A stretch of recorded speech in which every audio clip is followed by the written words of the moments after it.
नमस्कार, चिंतन institute of education में आपका एक बार फिर से स्वागत है। आज के इस वीडियो में मैं बीटीसी में अध्ययनरत विद्यार्थियों, टेट सीटेट की तैयारी करने वाले और नेट फर्स्ट पेपर की तैयारी करने वाले विद्यार्थियों के लिए प्रतिशत के कुछ प्रश्नों को अभ्यास के लिए लेकर आया हूँ। आज हम लोग 2% से संबंधित प्रश्नों को अभ्यास के तौर पर लगाएंगे। हम यह देखेंगे कि उन प्रश्नों को कैसे लगाया जाता है। बहुत ही आसान तरीके हैं। पिछले वीडियो में जिन विधियों को मैं बताया था उन्हीं पर आधारित ये प्रश्न है। तो आइए चलिए देखते हैं ये प्रश्न कौन कौन से जिन्हें हम आज अभ्यास के लिए लगाने जा रहे हैं। तो देखिए, मैं 2 प्रश्न लेकर के आया हूं। पहला है, किसी विद्यालय में 400 विद्यार्थी हैं, यदि 12% विद्यार्थी विद्यालय छोड़ देते हैं तो बताइए कितने प्रतिशत विद्यार्थी विद्यालय छोड़ दिए। अब देखिए, यह जो प्रश्न है, इस प्रश्न में टोटल संख्या दी हुई है। विद्यालय में कुल कितने विद्यार्थी हैं उनकी संख्या दी हुई है 400 है। तो आप देखेंगे जो हमारे टोटल स्टूडेंट्स हैं उनकी संख्या कितनी है, 400 की संख्या है। और आपसे कहा जा रहा है कि यदि 12% विद्यार्थी विद्यालय छोड़ दे, ठीक है, तो कितने विद्यार्थियों ने छोड़ा, कितने विद्यार्थी छोड़े। तो हम ये देख रहे हैं कि यहाँ पर स्कूल विद्यालय छोड़ने वाले जो विद्यार्थी हैं वे 12% हैं। कितने हैं, 12%। टोटल विद्यार्थी 400, इस 400 में से यह जो 12% है यह क्या कि विद्यालय छोड़ दिए, किसी कारण से छोड़ दिए। तो कितने बच्चों ने, कितने विद्यार्थियों ने विद्यालय छोड़ा। तो हमको करना क्या है, यह जो 400 है, टोटल संख्या 400, उसका 12% हमें निकाल लेना है और आसानी से हमें ज्ञात हो जाएगा कि विद्यालय छोड़ने वाले विद्यार्थियों की संख्या क्या है। तो देखें कैसे करेंगे। टोटल संख्या 400, इस 400 का 12% ये विद्यार्थी जो है वो छोड़ दिए। तो यह हम देखेंगे 400 का 12%, यही हमको क्या करना है, निकालना है, जो कि बच्चे विद्यालय छोड़ दिए हैं। अब देखें, हमें मालूम है 12%, मैं अपने पिछली वीडियो में आप लोगों से बता चुका हूं कि 12% का मतलब क्या होता है। 12% यानी कि 12/100 या 12 गुणे 1/100। तो ये कैसे लिखा जाएगा, 400 गुणे 12/100 ये हो जाएगा। तो यहाँ पर देखिए, ये हमारा जब आप सरल करेंगे तो ये कट जाएगा और कितना बचेगा, 4 गुणे 12 बराबर 48। 4 गुणे 12 बराबर कितना हो जाएगा, 48। तो यह वो संख्या आ गई जो कि विद्यार्थियों ने विद्यालय छोड़ दिया है। ठीक है, तो विद्यार्थी, ऐसे विद्यार्थी जिन्होंने विद्यालय छोड़ दिया उनकी संख्या कितनी है, 48। ये 400 के 12% हैं, 12% विद्यार्थी हैं। ठीक है, तो इस प्रकार से आप ऐसे प्रश्नों को सॉल्व करेंगे।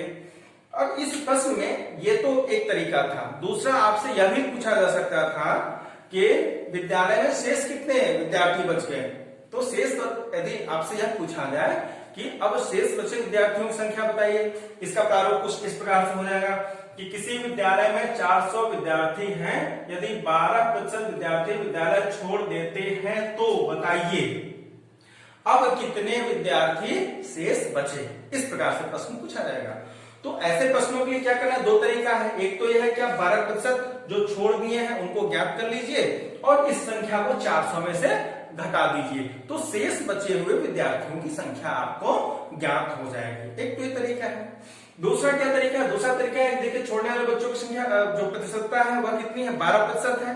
तो शेष कितने बचेंगे, प्रतिशतता 100 ही होती है। 100 में से 12 घटा देंगे तो बचेगा कितना, यहाँ 88%। 88% ही शेष रह जाएंगे बच्चे विद्यालय में। ठीक है, विद्यालय में जो विद्यार्थी शेष बचे उनकी प्रतिशतता कितनी रह जाएगी, 88%। तो आप 400 का 88% भी निकाल सकते हैं। तो इस प्रकार से आप 2 विधियों का प्रयोग कर सकते हैं। तो जैसा प्रश्न हो उसके अकॉर्डिंग आप इस विधि का प्रयोग करें और अपने प्रश्न का समाधान प्राप्त कर लें। आइए अब मैं दूसरे प्रश्न पर चलता हूं। देखिए, यह प्रश्न है, एक स्वास्थ्य परीक्षण शिविर में 300 व्यक्तियों ने परीक्षण करवाया।